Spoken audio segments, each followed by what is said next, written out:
Hello everyone and welcome back to TowerGate. It is TowerGate day number 912, September 29th, 2019, Sunday. Thank you so much for tuning in. Well, this is another day like the last 2 or 3 days, just tons of news to cover. I'll do my best to get through it all. There's just so much here. I'm still playing catch-up all, trying to cover up things I couldn't get to last time.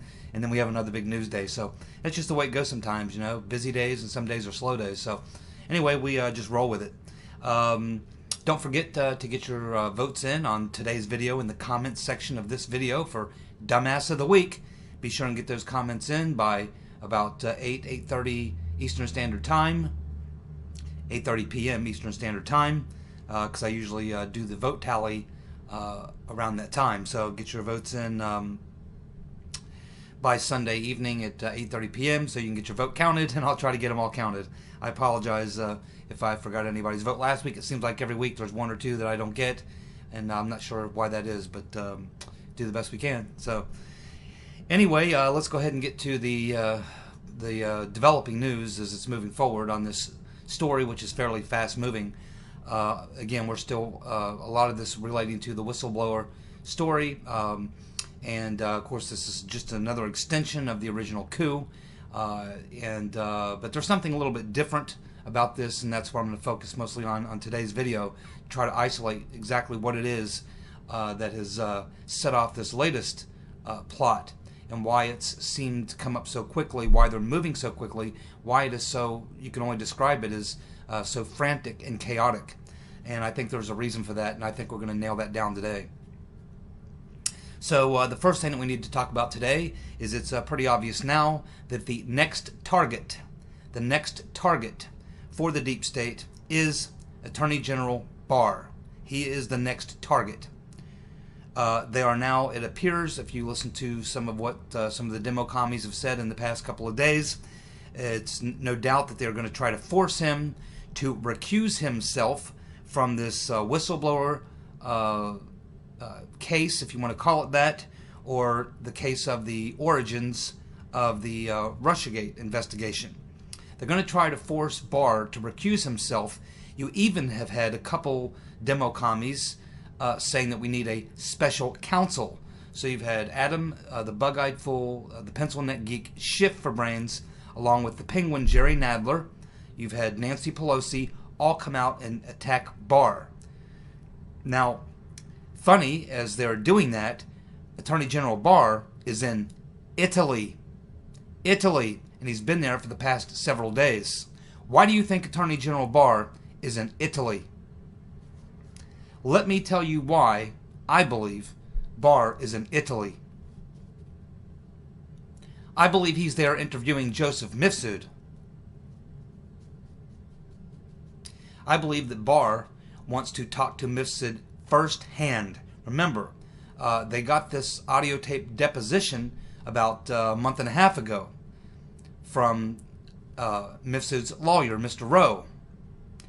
And I think that they've looked into that, and they've probably come pretty close to verifying just about everything. They may have a few questions, but ultimately, because this is so key to the entire coup plot and the conspiracy, because let's face it, if you find out and you can prove that Mifsud was working on behalf of Western intelligence, and he was working for someone else, and they are the ones who directed him to tell Papadopoulos about these so-called emails. If you can prove that, that in itself blows up the entire conspiracy, because everything that happened after that was based on this event where Mifsud dumped this on Papadopoulos. So I think at this point, they've probably reached this point in the investigation where I think Barr probably is looking at this information he's gotten back from Durham, from other sources, and he's probably said, man, oh man, if this is true, and he's probably heard the audio tape deposition, he's probably said to himself, man, this is it. If this is true, this whole thing, there's no question that this was a criminal conspiracy by the deep state, a coup. And probably he doesn't want to leave it to chance. My guess is he wants a personal one-on-one sit-down with Mifsud. He wants to make absolutely 100% sure that he's dealing with, you know, someone who's at least telling the truth, and it's hard to do from a deposition or from reports that you may be reading. you want to actually sit down across the table from this guy, look him in the eye, look at his eyes, look at his face, look at his body motion, ask him questions, dig a little bit, try to verify anything he can tell you, and try to really nail it down, because you're going to be making a fairly serious accusation, and if you're going to make that accusation, you better be able to back it up. And I think that that's the only thing I can think of as to why Barr would travel to Italy. Keep in mind, Durham has spent most of the summer in Italy. And keep in mind, Barr, in the past several months, we know, has made several trips to the UK. In fact, he was just in the UK a couple of weeks ago. Now he's in Italy. And what do those two things have in common? Those are the stomping grounds of one Joseph Mifsud.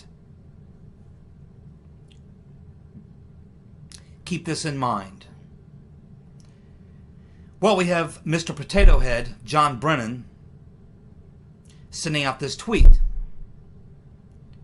His tweet says, quote, "A reminder to all federal officials, there is no limit on the number of individuals who can use the whistleblower statute. The whistleblower statute.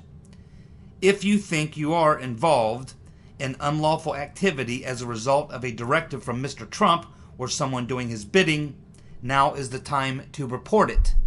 What is he doing? He's given essentially the order to his deep state allies to flood the DOJ or the ICIG with whistleblower complaints.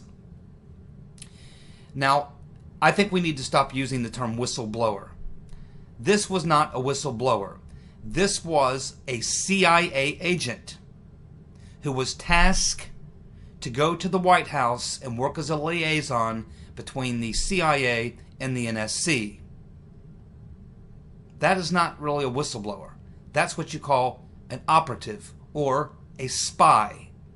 Remember, we just found out a couple weeks ago about a possible second and even third spy that was put into the White House by Comey. Certainly, Mr. Potato Head wouldn't be getting left out of the act, would he? I don't think so. And if there's anybody who must feel really, really nervous right now about the fact that Barr is in Italy and that he's been in the UK and that Durham has spent most of the year, most of the summer in Europe interviewing people, digging away and investigating, it's probably Brennan, and that's why he's so unhinged. Mr. Potato Head is signaling, as far as I can tell, he is signaling for the deep state apparatus to come to his defense. And of course we know that the intelligence folks, they consider themselves like a family or a community, and they really are a family in the sense that they're like a global mafia. And they're very, very corrupt. The CIA was established in 1947, less than 1 year after signing the National Security Act, which created the CIA. Truman said it was a huge mistake, and he was talking about less than 1 year after he created them, how they were already literally their own branch of government.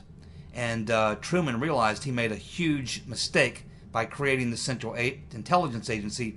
And it's my opinion, and it has been my opinion for many years now, that we should abolish the CIA.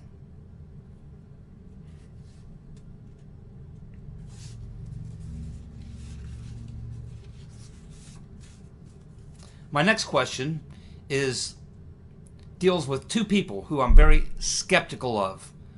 One would be Gina Haspel. We all know, I don't have time to go through her whole background again. We've already done it here, but just a quick story. She was the station chief in London when all this stuff was going down in 2016. She's also a protege of Mr. Potato Head, and she's now the CIA director.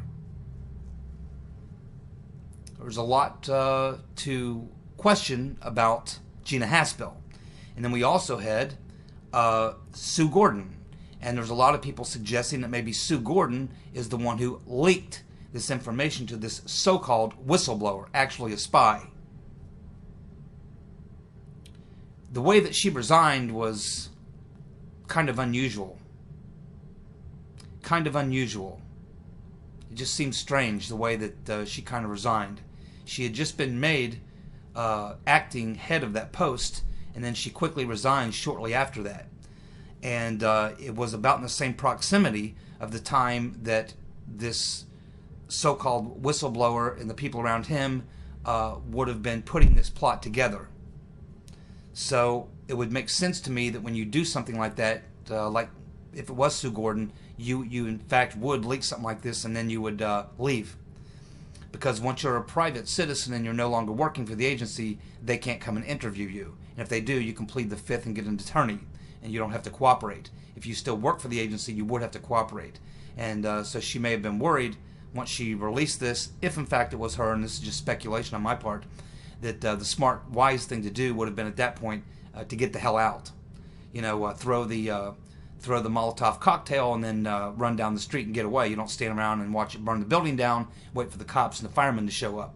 You throw the Molotov cocktail and you get the hell out of town. That's what it looks like to me. But what do I know? Well, we all know that as soon as the Rotten Reverend Clinton was defeated in 2016, literally within a matter of weeks, maybe days, she set up the newest organization called Onward Together. We know that Onward Together was essentially the resistance. It's also the fundraising and action committee that would serve as the Rotten Reverend Clinton's political apparatus, her political machine for her run in 2020. Now, getting off this topic just for a second to respond to something I see in the comment section all the time.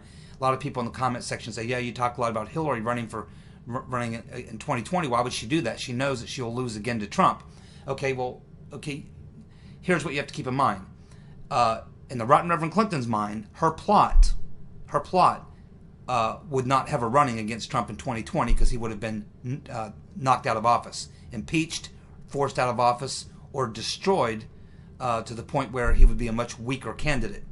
So the Rotten Reverend Clinton's plan doesn't call for her to run against Trump. It calls for Trump to be gone by the time she is running.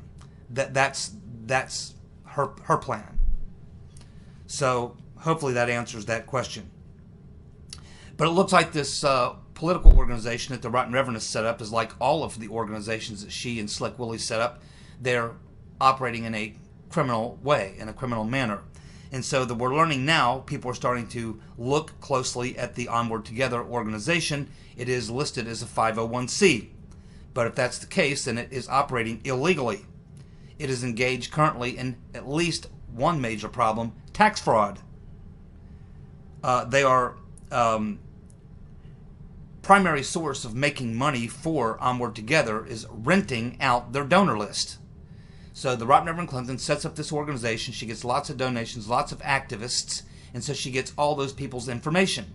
And then what she does is she leases these lists of all these people's contact information to various other organizations, including the DCC, the DNC, and they pay large amounts of money, $500,000 to over $1 million, to lease the list with these people's names on it. So if you're donating to the Rotten Reverend Clinton, Onward Together, just so you know, your name is being leased to God knows who, so that they can contact you and try to get some money, also get some money out of you.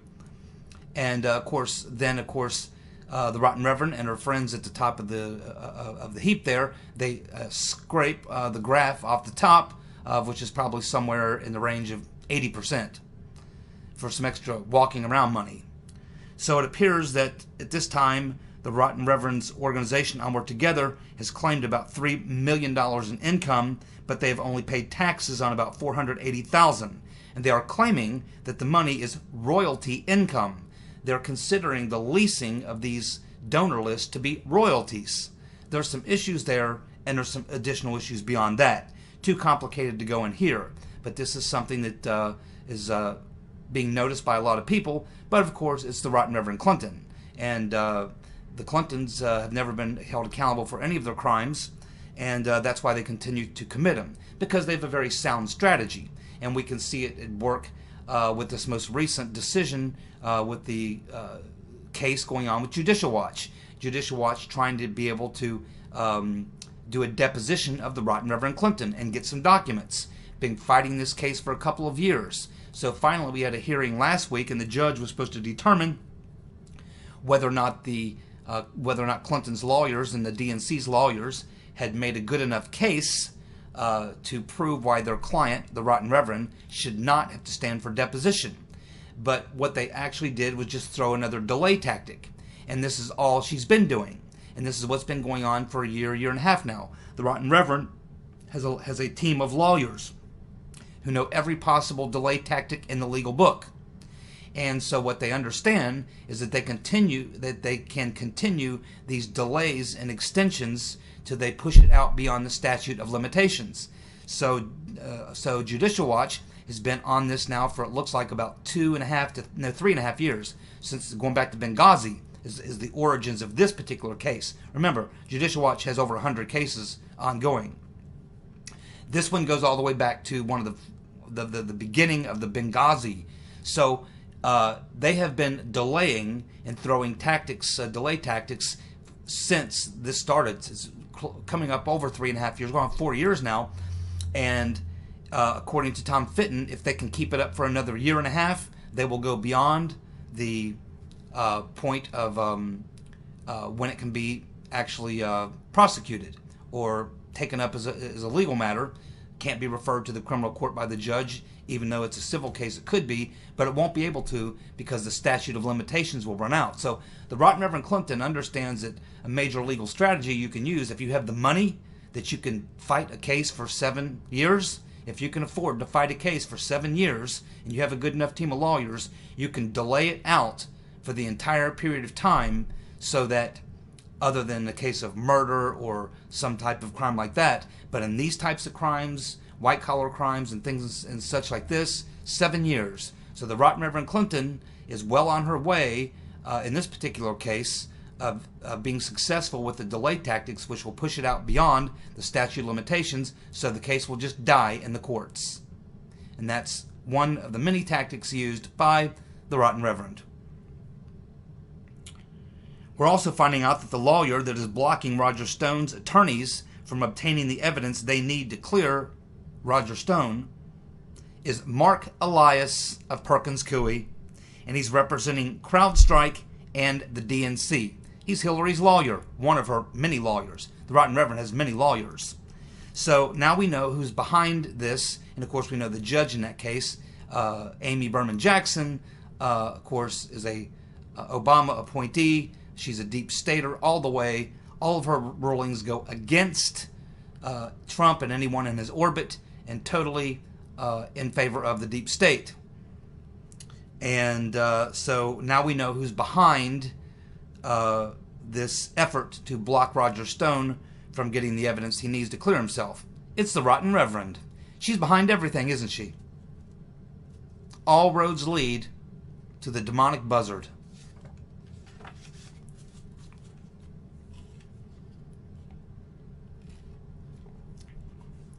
Conservative Treehouse Sundance had an article 2 days ago, I'm just now getting to it, where they point out that the Inspector General of the intelligence community, the ICIG whistleblower form, was very recently modified to accommodate the whistleblower's complaint.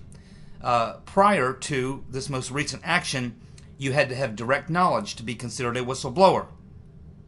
But now, just in very recent, literally within a couple of weeks, it might even have been days, of this whistleblower complaint, they changed the form and the rule to allow secondhand or hearsay information to also be used to file a complaint. So from May of 2018 to August of 2019, a whistleblower complaint had to be first-hand direct knowledge from May 2018 to August 2019. Then the form was revised in August. We don't know the specific date in August, but sometime in August, which is right about the time that this whistleblower report was being filed. Now, who might have done this? Well, a lot of people are speculating it might have been Sue Gordon, but it also could have been Michael Atkinson, the Inspector General of the intelligence community, who was, of course, as we mentioned before, was at one time the senior legal counsel during 2016 when the original coup plot was going on. He was the senior legal counsel at the DOJ and SD. He was essentially the legal counsel to John Carlin and, after he left, Mary McCord.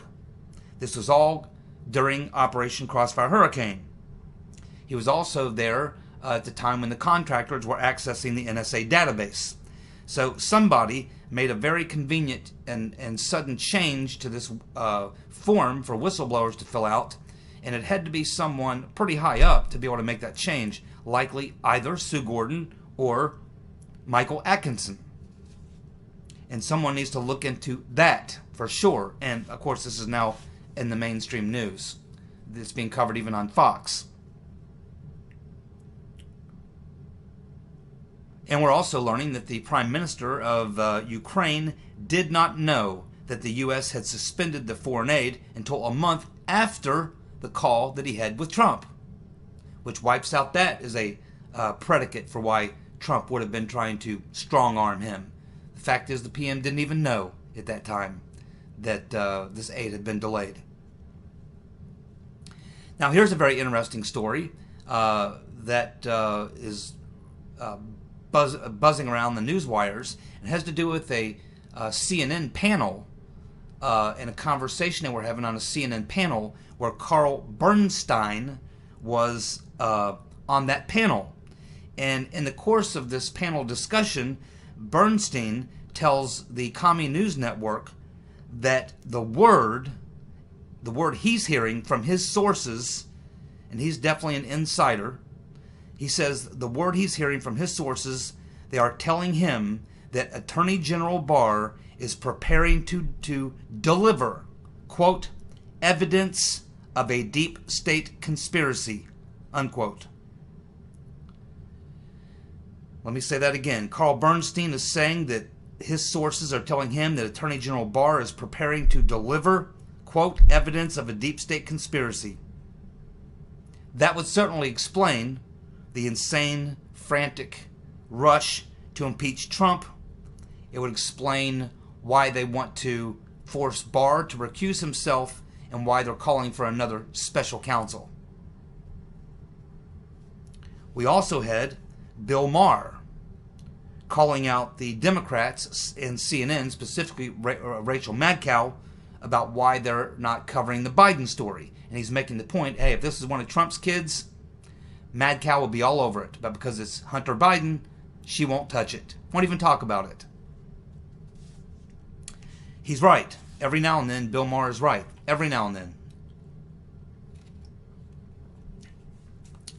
So, with this information, now I just want to kind of go off my head here for just a minute, for the last 10 minutes or so, and sort of put all this stuff together into context and ask the larger questions, kind of go for the big picture of what we're seeing. Because what happens is, happens to me, happens to us all, we get in a situation where sometimes we get so focused on the minute details of a specific thing happening, we lose sight of the larger picture. So I just want to kind of go through this with the last 10 minutes and try to get ourselves refocused on why all this is happening and what may have triggered all this. So I guess the first question that you would ask here is that why are they so desperate to take down President Trump? I think there's multiple answers to that question, but I think the big one and the easy one, obviously, again, requires that we look at the much broader picture here. Remember, Trump is not just threatening to the Democrats here and to the national politics in the U.S. Trump is going right at the soft underbelly of the globalists. These people have been working since at least as early as, possibly even earlier, but my knowledge, they've been working since the 1920s to institute their globalist order. And you can go all the way back to the origins with the League of Nations. And from the League of Nations, we get the United Nations. And there would be something that would come after the United Nations that would bring us fully into the New World Order, this one world government. They have been working on this for nearly 100 years. And Trump is threatening the hell out of them with that particular goal.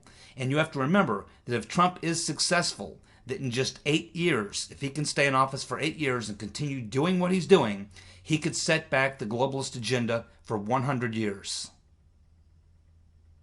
That is why they're going at him so hard on the larger, on the macro scale. on the micro scale, it's about party politics a lot. And of course, it's about covering up the crimes, of which there were many, of the previous administration. Now, clearly, the plot that we're looking at right now, this sort of whistleblower plot, we can see that it's falling apart. It seems to be terribly disorganized. In fact, it's so bad, as I said on yesterday's video, there's got to be something more. I can't imagine in my wildest dreams that they would attempt to go this far, moving toward impeachment with nothing, literally nothing. It's just hard for me to believe these people are that stupid. Not Pelosi and the Penguin and the bug-eyed fool. Yeah, they are that stupid.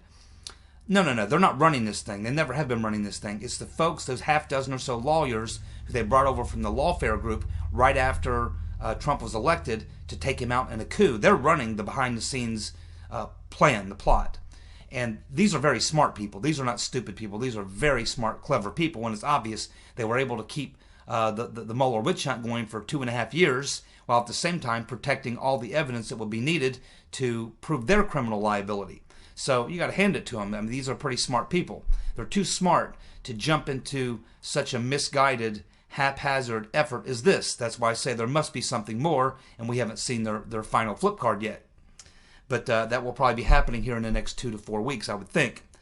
But there's something that happened here that made them act very irrationally and want to move very, very quickly, because we can see they're already calling for Barr to recuse. They're calling for a special counsel, the whole 9 yards specifically. And this all happened surrounding this whistleblower thing. But this whistleblower thing is a nothing, as they say, a nothing burger. There's only nothing there. It's just political propaganda, which is all you need for impeachment. Impeachment's a political exercise, not a legal or criminal exercise per se. But it's clear that it appears to me that what's going on here is that the soft underbelly of uncovering the origins of the deep state coup, which is what Barr and Durham are working on, originated in Ukraine. So obviously, Durham has been over in Ukraine. We have Rudy Giuliani dispatched by the State Department to go over to Ukraine. We have John Solomon, other people digging into the Ukraine. They had the election. Now they have a pro-Trump type president and parliament who would cooperate where the other one wouldn't. And now they know that there's a lot of exposure for them. Ukraine could unravel this entire plot, because that's where the origins of it are. And that's exactly where Durham has been focusing a lot. He's been over there. He's gotten documents. He's interviewed individuals over there. So is Giuliani. Solomon is getting all sorts of stuff. So I believe that there are plenty of people in the deep state on both sides of the pond who certainly are still in communication with their co-conspirators here in the U.S. And they probably said, hey, man, this guy Durham is digging in over here. He's getting cooperation, or people are talking. He's getting documents. Things are not good. We need to do something. And I think that Ukraine is the soft underbelly. And I think when they begin to make moves into Ukraine, I think that is what sparked this latest frenzied effort at a coup, and the reason why they have to direct it at something having to do with Ukraine. What they need is a smoke and mirrors campaign to try and block this or stop it from having the ultimate effect of taking down the coup, because that's where the origins of it are. And of course, who better to deal in a smoke and mirrors campaign or operation than the CIA? That's their specialty. And when you're talking about smoke and mirrors, what you're talking about, a smoke and mirror campaign, is first you get the smoke. The smoke is to muddy up the water and create a lot of external noise to muddy up the situation, to throw a bunch of things into the mix so that you have so much information that it becomes almost unintelligible for people to understand it. And if someone tries to make an argument for what may have really happened, there'll be 1,000 bits of information that adversaries can come and throw into the equation, which just completely confuse everyone. So eventually you just can't wrap your brain around it. It's overwhelming, flooding the zone, essentially. Flooding the zone with information as to make it unintelligible, not understandable for the average person. That's the smoke. Then comes the mirror. The mirror is then to put the mirror up reflect back on the person making the charge, which in this case would be Barr and Durham and the investigators, and to put it back on them to be able to try to show, hey, you were doing what we were doing, so that when you actually expose the truth, then they have already put in place a counter narrative which says exactly the same thing, so that it actually looks like you're responding to their original charge. So when Barr and Durham come up and say, well, we found all this corruption in the Ukraine, it all originated here, the Democrats will be able to come back and say, hey, wait a minute, we already discovered this problem in the Ukraine with Trump and dealing with this and Trump trying to get them to help him rig the 2020 elections, working with the Ukrainians, blah, blah, blah, blah, blah.